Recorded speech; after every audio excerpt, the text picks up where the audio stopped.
Crime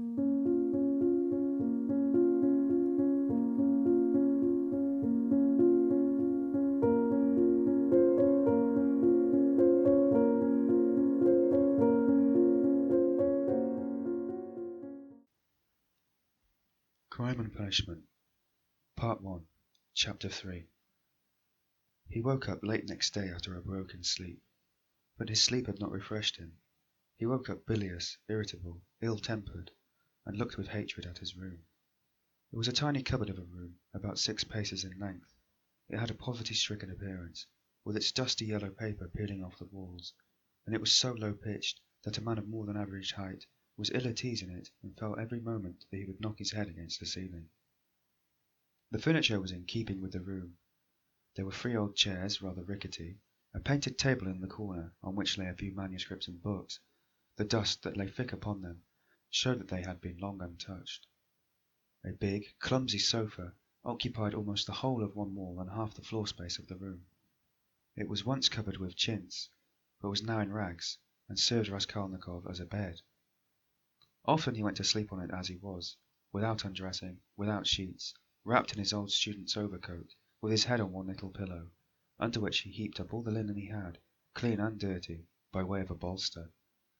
A little table stood in front of the sofa. It would have been difficult to sink to a lower ebb of disorder, but to Raskolnikov, in his present state of mind, this was positively agreeable.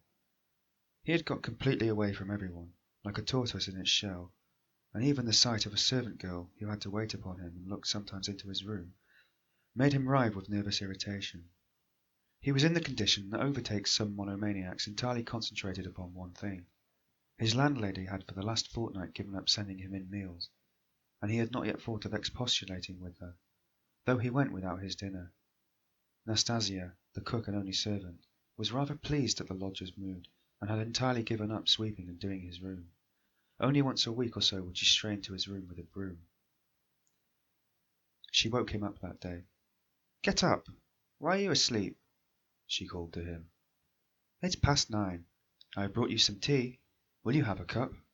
I should think you're fairly starving." Raskolnikov opened his eyes, started, and recognized Nastasia. "From the landlady, eh?" he asked, slowly and with a sickly face, sitting up from the sofa. "From a landlady, indeed."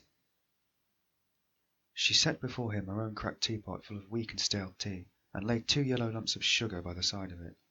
"Here, Nastasia, take it, please," he said, fumbling in his pocket, for he had slept in his clothes, and taking out a handful of coppers. "Run and buy me a loaf, and get me a little sausage, the cheapest, at the pork butcher's."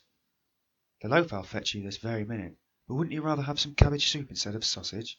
It's capital soup, yesterday's. I saved it for you yesterday, but you came in late. It's fine soup." When the soup had been brought, and he had begun upon it, Nastasia sat down beside him on the sofa and began chatting. She was a country peasant woman, and a very talkative one. "Praskovya Pavlovna means to complain to the police about you," she said. He scowled. "To the police? What does she want?" "You don't pay her money, and you won't turn out of the room. That's what she wants, to be sure." "The devil! That's the last straw," he muttered, grinding his teeth. "No, that would not suit me, just now. She's a fool," he added aloud. "I'll go and talk to her today." "Fool she is, and no mistake, just as I am. But why, if you are so clever, do you lie here like a sack and have nothing to show for it? One time you used to go out, you say, to teach children. But why is it you do nothing now?" "I am doing—" Raskolnikov began suddenly and reluctantly. "What are you doing?" "Work." "What sort of work?" "I am thinking," he answered seriously after a pause. Nastasia was overcome with a fit of laughter. She was given to laughter, and when anything amused her she laughed inaudibly, quivering and shaking all over till she felt ill. "Have you made much money by your thinking?" she managed to articulate at last. "One can't go out to give lessons without boots, and I'm sick of it." "Don't quarrel with your bread and butter." "They pay so little for lessons. What's the use of a few coppers?" he answered reluctantly, as though replying to his own thought. "And you want to get a fortune all at once?" He looked at her strangely. "Yes, I want a fortune," he answered firmly, after a brief pause. Don't be in such a hurry. You quite frightened me. Shall I get you the loaf or not? As you please. Ah, I forgot. A letter came for you yesterday when you were out. A letter? For me? From whom? I can't say. I gave 3 kopecks of my own to the postman for it. Will you pay me back? First bring it to me, for God's sake, bring it, cried Raskolnikov, greatly excited. Good God! A minute later the letter was brought to him. It was, as he thought, from his mother in the province of R. He turned pale when he took it. It was a long while since he had received a letter, but another feeling also suddenly stabbed his heart. Nastasia, leave me alone, for goodness' sake. Here are your 3 kopecks, but for goodness' sake make haste and go. The letter was quivering in his hand. He did not want to open it in her presence. He wanted to be left alone with his letter. When Nastasia had gone out, he lifted it quickly to his lips and kissed it. Then he gazed intently at the address, the small, sloping handwriting, so dear and familiar, of the mother who had once taught him to read and write. He delayed. He seemed almost afraid of something. At last he opened it. It was a thick, heavy letter, weighing over 2 ounces. 2 large sheets of notepaper were covered with very small handwriting. My dear Rodya, wrote his mother, it's 2 months since I last had a talk with you by letter, which has distressed me and even kept me awake at night thinking. But I am sure you will not blame me for my inevitable silence. You know how I love you. You are all we have to look to, Donia and I, and you are all, our one hope, our one stay. What a grief it was to me when I heard that you had given up the university some months ago, for want of means to keep yourself, and that you had lost your lessons and your other work. How could I help you out of my 120 roubles a year pension? The 15 roubles I sent you 4 months ago I borrowed, as you know, on security of my pension, from Vasily Ivanovitch Varushin, a merchant of this town. He is a kind-hearted gentleman, and was a friend of your father's too. But having given him the right to receive the pension, I had to wait till the debt was paid off, and that is only just done, so that I've been unable to send you anything all this time. But now, thank God, I believe I shall be able to send you something more, and in fact we may congratulate ourselves on our good fortune now, of which I hasten to inform you. In the first place, would you have guessed, dear Rodya, that your sister has been living with me for the last 6 weeks, and we shall not be separated in the future. Thank God her sufferings are over. But I will tell you everything in order so you may know just how everything has happened, and all that we have hitherto concealed from you. When you wrote to me 2 months ago that you had heard that Downia had a great deal to put up with in the Svidrigarovs' house, when you wrote that and asked me to tell you about it, what could I write in answer to you? If I had written the whole truth to you, I dare say you would have thrown up everything and come to us, even if you had to walk all the way, for I know your character and your feelings, and you would not let your sister be insulted. I was in despair myself, but what could I do? And besides, I did not know the whole truth myself then. What made it all so difficult was that Downia received 100 roubles in advance when she took the place as governess in their family, on condition of part of her salary being deducted every month, and so it was impossible to throw up the situation without repaying the debt. This sum, now I can explain it all to you, my precious Rodya, she took chiefly in order to send you 60 roubles, which you needed so terribly then, and which you received from us last year. We deceived you then, writing that this money came from Donia's savings, but that was not so, and now I tell you all about it because, thank God, things have suddenly changed for the better, and that you may know how Donia loves you, and what a heart she has. At first indeed Mr. Svidrigailov treated her very rudely, and used to make disrespectful and jeering remarks at table, but I don't want to go into all those painful details, so as not to worry you for nothing when it's now all over. In short, in spite of the kind and generous behaviour of Marfa Petrovna, Mr. Svidrigailov's wife, and all the rest of the household, Downia has had a very hard time, especially when Mr. Svidrigailov, relapsing into his old regimental habits, was under the influence of Bacchus. And how do you think it was all explained later on? Would you believe that the crazy fellow had conceived a passion for Downia from the beginning, but had concealed it under a show of rudeness and contempt? Possibly he was ashamed and horrified himself at his own flighty hopes, considering his years and his being the father of a family, and that made him angry with Downia. And possibly, too, he hoped by his rude and sneering behaviour to hide the truth from others. But at last he lost all control, and had the face to make Downia an open and shameful proposal, promising her all sorts of inducements and offering, besides, to throw up everything and take her to another estate of his, or even abroad. You can imagine all she went through. To leave her situation at once was impossible, not only on account of the money debt, but also to spare the feelings of Marfa Petrovna, whose suspicions would have been aroused. And then Downia would have been the cause of a rupture in the family, and it would have meant a terrible scandal for Downia too. That would have been inevitable. There were various other reasons owing to which Downia could not hope to escape from that awful house for another 6 weeks. You know Downia, of course. You know how clever she is and what a strong will she has. Downia can endure a great deal, and even in the most difficult cases she has the fortitude to maintain her firmness. She did not even write to me about everything for fear of upsetting me, although we were constantly in communication. It all ended very unexpectedly. Marfa Petrovna accidentally overheard her husband imploring Downia in the garden, and, putting a wrong interpretation on the position, threw the blame upon her, believing her to be the cause of it all. An awful scene took place between them on the spot in the garden. Marfa Petrovna went so far as to strike Downia, refused to hear anything, and was shouting at her for a whole hour. Then she gave orders that Downia should be packed off at once to me in a plain peasant's cart, into which they flung all her things, her linen and her clothing, all pell-mell, without folding it up and packing it. And a heavy shower of rain came on too, and Downia, insulted and put to shame, had to drive with a peasant in an open cart all the 17 versts into town. Only think now what answer I could have sent to the letter I received from you 2 months ago, and what I could have written. I was in despair. I dared not write to you the truth, because you would have been very unhappy, mortified and indignant. And yet what could you do? You could only perhaps ruin yourself, and, besides, Downia would not allow it, and fill up my letter with trifles when my heart was so full of sorrow. I could not.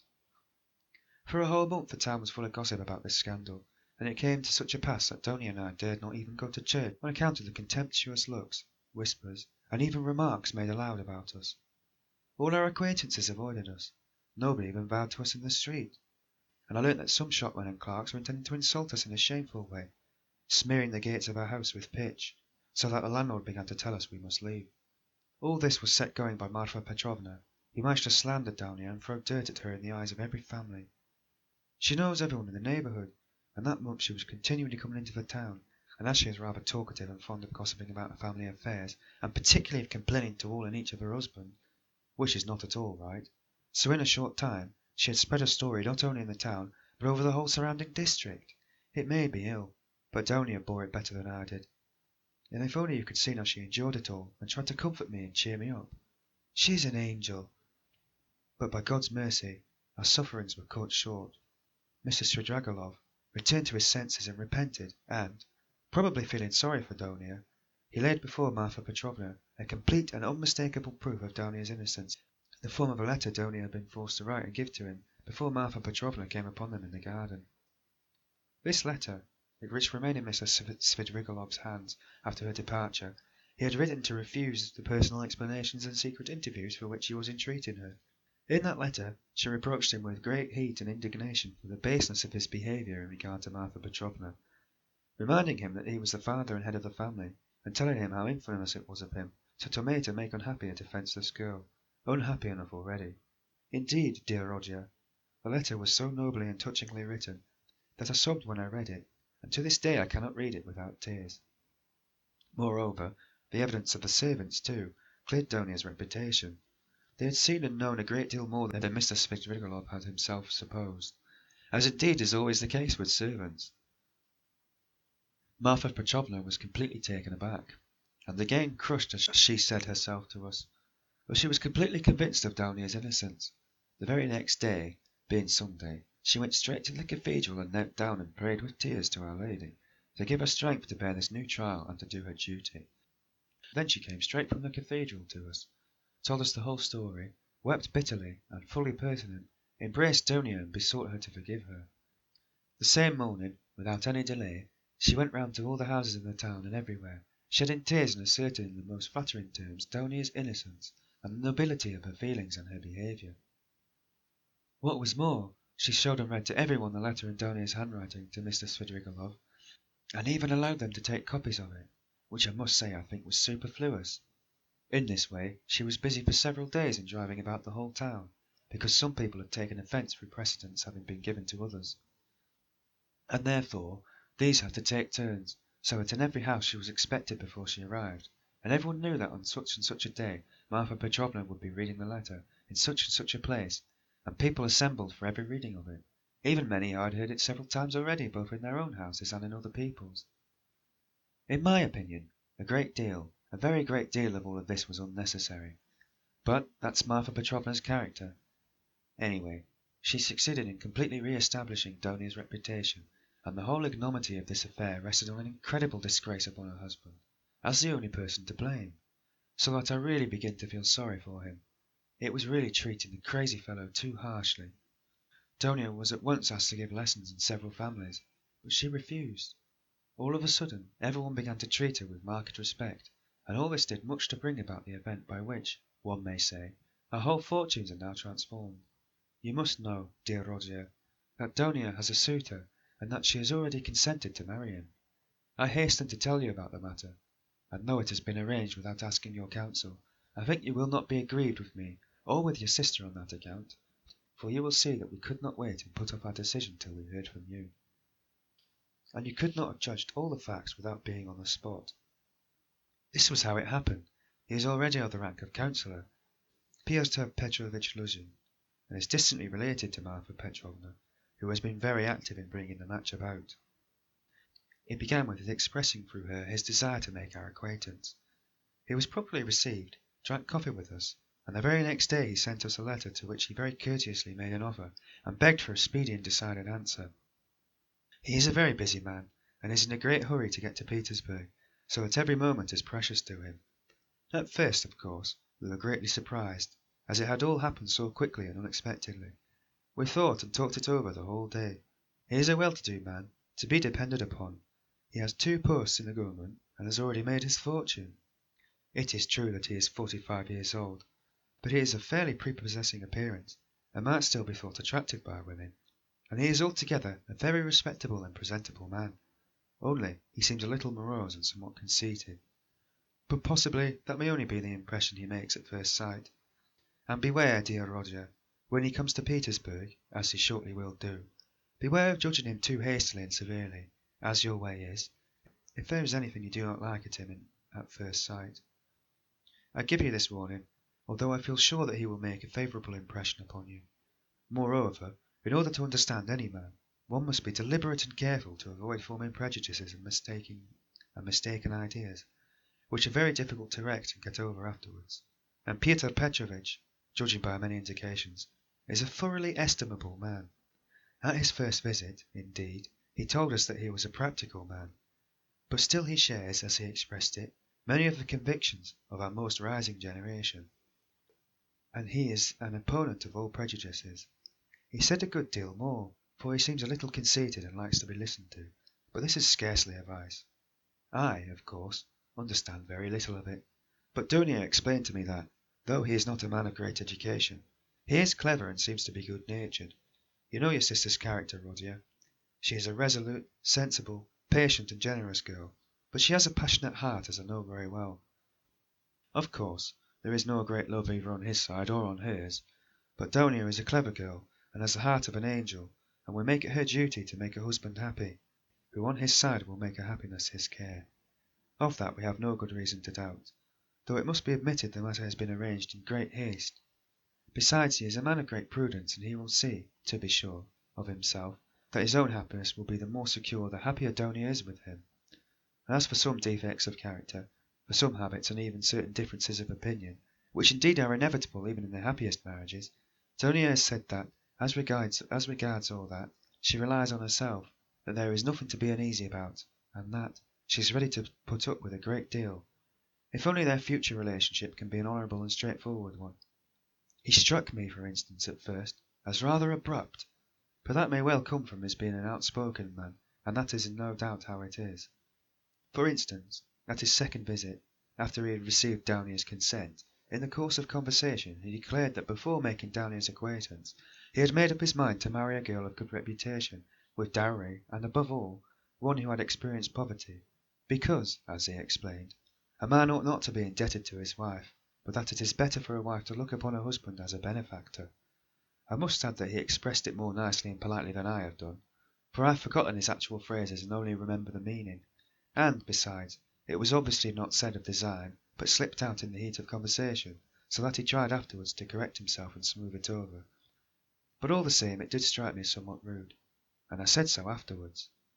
But Donia was vexed, and answered that words are not deeds, and that, of course, is perfectly true. Donia did not sleep all night before she made up her mind, and thinking that I was asleep, she got out of bed and was walking up and down the room all night.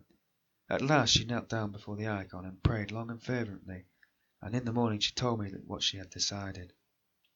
I have mentioned already that Peter Petrovitch is just setting off for Petersburg, where he has a great deal of business, and he wants to open a legal bureau. He has been occupied for many years in conducting civil and commercial litigation, and only the other day he won an important case. He has to be in Petersburg, because he has an important case before the Senate. So, Rodya dear, he may be of the greatest use to you, in every way indeed, and Downey and I have agreed that from this very day you could definitely enter upon your career, and might consider that your future is marked out and assured for you. Oh, if only this comes to pass! This would be such a benefit that we could only look upon it as providential blessing. Downey is dreaming of nothing else. We have even ventured already to drop a few words on the subject to Peter Petrovitch. He was cautious in his answer, and said that, of course, as he could not get on without a secretary, it would be better to be paying a salary to a relation than to a stranger, if only the former were fitted for the duties. As though there could be a doubt of your being fitted! But then he expressed doubts whether your studies at the university would leave you time for work at his office. The matter dropped for the time, but Donia is thinking of nothing else now. She has been in a sort of fever for the last few days, and has already made a regular plan for your becoming, in the end, an associate and even a partner in Peter Petrovitch's legal business, which might well be, seeing that you are a student of law. I am in complete agreement with her, Rodya, and share all her plans and hopes, and think there is every probability of realizing them. And in spite of Peter Petrovitch's evasiveness, very natural at present, since he does not know you, Donia is firmly persuaded that she will gain everything by her good influence over her future husband. This she is reckoning upon. Of course we are careful not to talk of any of these remote plans to Peter Petrovitch, especially of your becoming his partner. He is a practical man, and might take this very coldly. It might all seem to him simply a daydream. Nor has either Donia or I breathed a word to him of the great hopes we have of his helping us to pay for your university studies. We have not spoken of it, in the first place, because it will come to pass itself, later on, and he will no doubt without wasting words offer to do it himself, as though he could refuse Donia that, the more readily since you may by your own efforts become his right hand in the office, and receive this assistance not as a charity, but as a salary earned by your own work. Donia wants to arrange it all like this, and I quite agree with her, and we have not spoken of our plans for another reason, that is, because I particularly want you to feel on an equal footing when you first meet him.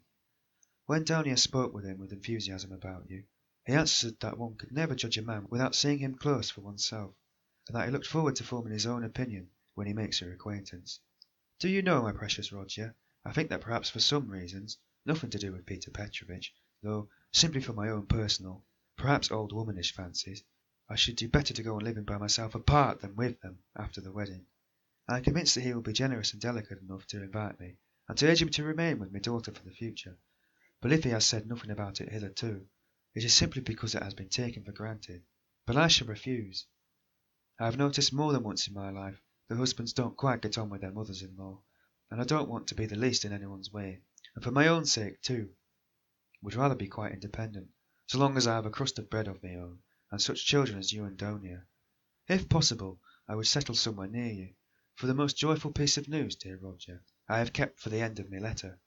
Know then, my dear boy, that we may perhaps be all together in a very short time, and may embrace one another again after a separation of almost 3 years. It is settled for certain that Donia and I are off to St. Petersburg. Exactly when I don't know, but very, very soon, possibly in a week. It all depends on Peter Petrovitch, who will let us know when he has had time to look round him in Petersburg. To suit his own arrangements, he is anxious to have the ceremony as soon as possible, even before the fast of Our Lady, if it could be managed, or if that is too soon to be ready, immediately after. Oh, with what happiness I shall press you to me heart! Donia is all excitement at the joyful thought of seeing you. She said one day in joke that she would be ready to marry Peter Petrovitch for that alone. She is an angel. She is not writing anything to you now, and has only told me to write that she has so much to tell you, that she is not going to be able to take out her pen now, for a few lines would tell you nothing, and it would only mean upsetting herself. She bids me send you her love, and innumerable kisses, but although we shall be meeting so soon, Perhaps I shall send you as much money as I can in a day or two. Now that everyone has heard that Donia is to marry Peter Petrovitch, my credit has suddenly improved, and I know that Afancy Ivanovitch will trust me now even to 75 roubles on the security of my pension, so that perhaps I shall be able to send you 25 or even 30 roubles. I would send you more, but I am uneasy about our travelling expenses, for though Peter Petrovitch has been so kind of me to undertake part of the expenses of the journey, that is to say, he has taken it upon himself, the conveyance of our bags and big trunk, which will be conveyed through some acquaintances of his, we must reckon upon some expense of our arrival in Petersburg, where we can't be left without a halfpenny, at least for the first few days. But we have calculated it all, Downier and I, to the last penny, and we see that the journey will not cost very much. It is only 90 versts from us to the railway, and we have come to an agreement with a driver we know, so as to be in readiness, and from there Downier and I can travel quite comfortably third class, so that I may very likely be able to send you not 25 but 30 roubles. But enough. I have covered 2 sheets already, and there is no space left for more. Our whole history. But so many events have happened, and now, my precious Rodya, I embrace you and send you a mother's blessing till we meet. Love Donia, your sister, Rodya. Love her as she loves you, and understand that she loves you beyond everything, more than herself. She is an angel, and you, Rodya, you are everything to us, our one hope, our one consolation. If only you are happy, we shall be happy. Do you still say your prayers, Rodya, and believe in the mercy of our Creator and our Redeemer? I am afraid in my heart that you have been visited by the new spirit of infidelity that is abroad today. If that is so, I pray for you. Remember, dear boy, how in your childhood, while your father was living, you used to lisp your prayers at my knee, and how happy we all were in those days. Good-bye, till we meet then. I embrace you warmly, warmly, with many kisses. Yours till death, Pulcheria Raskolnikov. Almost from the first, while he read the letter, Raskolnikov's face was wet with tears, but when he finished it, his face was pale and distorted, and a bitter, wrathful and malignant smile was on his lips. He laid his head down on his threadbare dirty pillow and pondered a long time. His heart was beating violently, and his brain was in a turmoil. At last he felt cramped and stifled in the little yellow room that was like a cupboard or a box. His eyes and his mind craved space. He took up his hat and went out, this time without dread of meeting anyone. He had forgotten his dread. He turned in the direction of the Vasilyevsky Ostrov, walking along Vasilyevsky Prospect, as though hastening on some business. But he walked, as his habit was, without noticing his way, muttering and even speaking aloud to himself to the astonishment of the passers-by. Many of them took him to be drunk.